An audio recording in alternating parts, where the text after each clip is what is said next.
жарық ағайын бауырлар, көргендеріңіздей эфирге барып қалдық, енді ойда жоқта. Әр адам бақытты болуға лайықты ғой. Көп рахмет қолдауларыңызға. Алла разы болсын. Қуанып қалдым, шыны керек. Сіздердің арқаларыңыз ғой бәрі. Осы уақытқа дейін көп әңгіме айтылды. Бір шетінен сонда точкасын қойғым келді, шыны керек енді. Көз жоқ деп біраз әңгіме айтылған ғой, өздеріңіз байқағандай. Ондай әңгімені жеп көремін. Еңбек, бәрін жеңбек. Спорт тастамаймыз. Аман болайық, сау болайық.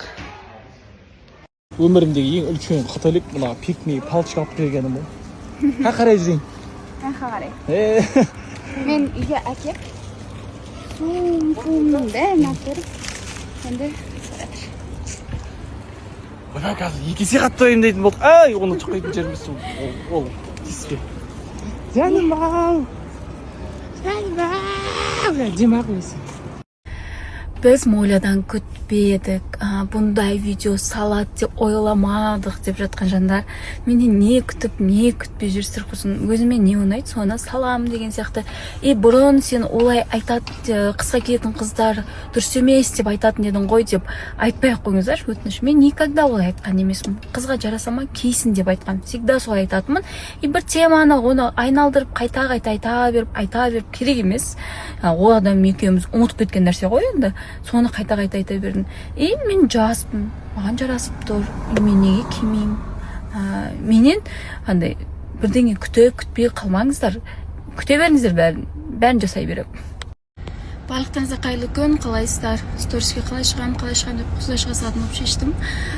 Қазір ет алып келе жатырмын үйге.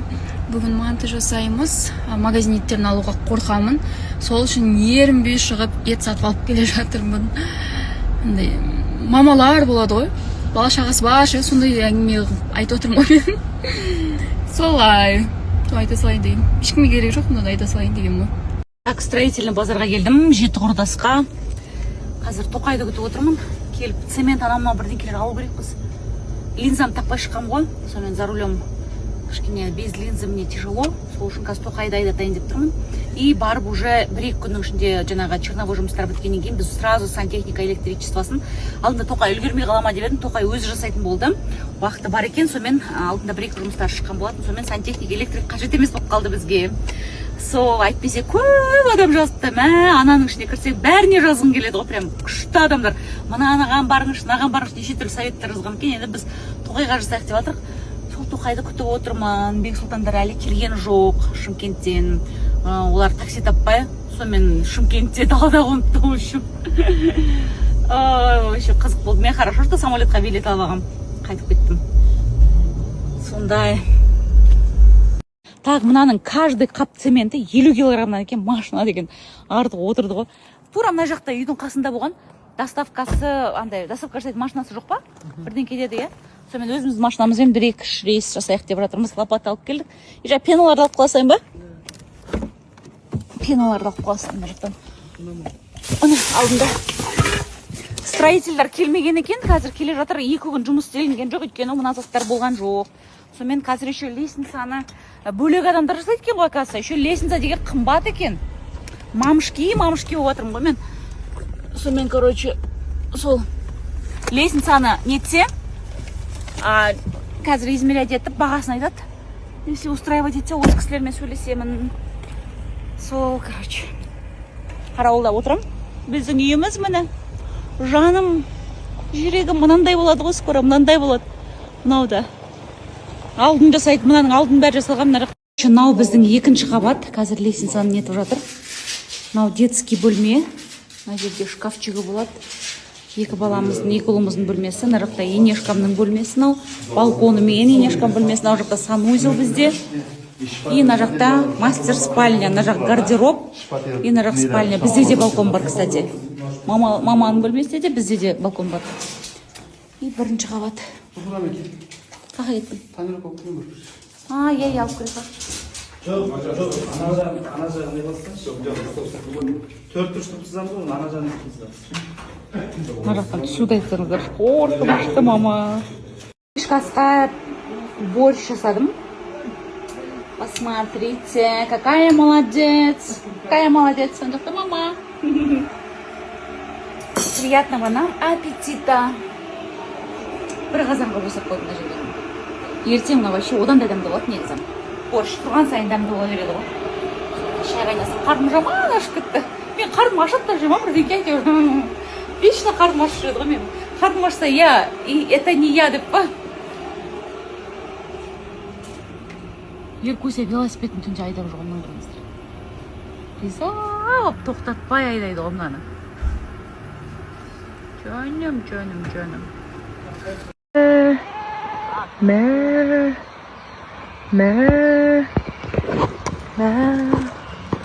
Вообще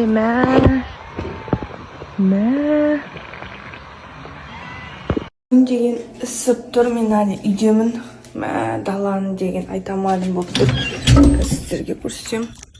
Бізде Шымкент бассейн бар хотя бы. Үйде ешкім жоқ қазір.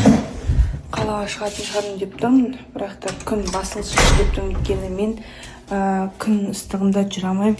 Мен бетімде сепкілдер бар, ол сепкілдер көп шығып кетеді күнге шықсам. Мен сол үйдемін. Мен қазіргі қалаға шыққанда бізден стористі көрдіңіздер, өйткені мен қазір ботамен кездесетін шығармын деп отырмын. Ассалаумағалейкум достар, Исаевтан сөйлеп тұрмыз. Ой, біраз күн жерде болмадық. Мынандай өзгерістер болып жатыр бізде, қараңыздар. Мына жерде бізде летний навес болды, Алла қаласа. Ар жақта өткенде сіздерге ескертіп айттым ғой, ар жақта қазан ошақ, бер жақта барбекю зона, одан бөлек мына ортада тапчан болады. Мына жерде отдельно бір комнаталы скалат болады, заттардың бәрін қойып қоятын. Одан кейін қазір бізде қандай жұмыстар жүріп жатыр деп сұрасаңыздар, сіздерге көрсете кетейін енді. Мына жақта Ерекең бар міне. Ерекең бастаған топпен. Егей! Апалап көріп жатырмыз. Мынау не десеңіздер, бұл бізде ворота. Воротаның жан жағы, короче, мына жақта забор. Осы заборды қазір дайындап жатырмыз, Алла қаласа. Мына жерде бізде ворота болады. Екі шеті забор болады, Алла қаласа. Сол бүгін тағы жердеміз, үйдеміз. Сол үйдің тірлігі басқа не дейсіздер. 2-3 күн кішкене қол тимей кетті, жұмыстармен, жеке жұмыстармен. Сол үйіміз міне өздеріңіз көріп жүргендей әдемі болып тұр, Алла қаласа. Жаймен осындай жұмыстар, тірліктер бітіп жатыр. Скоро мынаны кірпішін қалап көтереміз, биікке әдемілеп тұрып, тағы да сіздерге бір көрсетемін. Әзірге мына заборды құрып жатырмыз, Алла қаласа. Есіктің алдын қоршау керек, жан-жақты қоршау керек.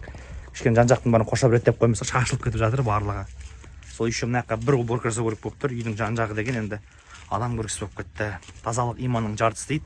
Таза болған дұрыс. Қазір үйімізге андай көлеңке түсіп күшті болып қалды. Ал енді бүгін күн деген нереально ысып жатыр. Сіздерге бірден көрсетейін деп тұрмын. Алдында білесіздер ме, бізде мына терезе жабық еді ғой. Мына жерде бізде мүлдем терезе болмаған, терезе мында ғана болған. Мына жер глухой болған, жабық болған. Неге десеңіздер, бізде терезе мына үйдің артында болған. Мына жақта болған. Мына қараңыздар, біз терезенің орнын жауып тастадық міне. Мында бір терезе, анда бір терезе болған. Соның басында проектін сырған кезде дұрыс ойластырмағанбыз. Оказывается, бізге күн мына жақтан түседі екен. Сол спальный, бұл спальный ғой, мына жерде спальный, арғы бет тоже спальный. Мысалға екі жақтан күн түсетін болғаннан кейін біз сол зонаны дұрыс есептемегенбіз. Сонымен балалармен ақылдасып, ана жақтағы терезені жауып, мына жақтан заново терезе аштық. Арғы бетте тоже сондай терезе бар, қазір көрсетемін. Неге десеңіздер, мына жақта міне көршілеріміз үй салып жатыр.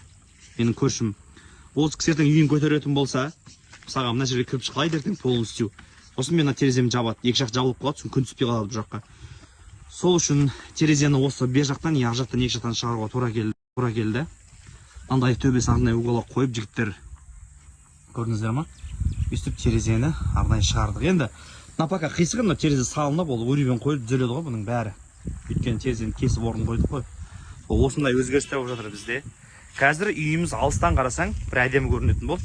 Алдындары бүйтіп келіп қараған кезде жаман көрінетін. Өйткені мына жақта бір мына жағымыз жабық еді біздіңші. Қазір енді ертең терезе қойылғаннан кейін вообще кайф көрініп тұр ғой бұл жақ, Алла қаласа. Сол осындай өзгерістер болып жатыр. Әзірге жұмыс қарқынды жүріп жатыр Ерекең әні.